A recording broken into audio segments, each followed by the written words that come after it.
Well, I was presenting on our large-scale Grand Challenge program on systems medicine in leukemia, acute myeloid leukemia in particular. And the program is about trying to predict and test the drug sensitivity of patient cells and try to tailor therapies to individual patients. Well, we know that AML is an enormously heterogeneous disease, genomically and phenotypically. And this is now almost the first time that we can actually start to see how individualistic the drug responses are also from one patient to another. So there's a tremendous opportunity here to tailor therapies from the current uniform chemotherapy-oriented drugs as they are being used in the clinic today.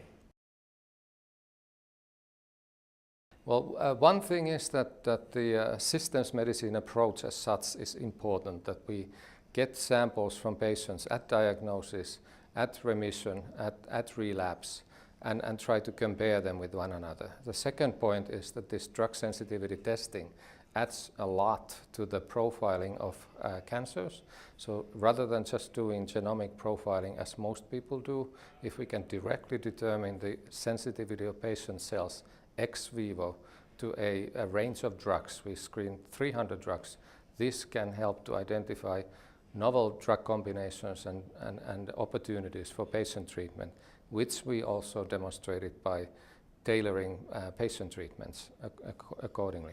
These results also highlight the significant genomic heterogeneity of leukemia, that out of the patients who have received these novel therapies, we obviously have not in late-stage chemorefractory disease been able to cure anybody, but we get excellent responses, but the tumors come back, and after analyzing these recurrent tumors, we can identify new treatment opportunities again. So this is why this is systems medicine approach, that you analyze it once, you see what happens, you review the situation again, and you try to optimize the treatments in successive cycles for each patient.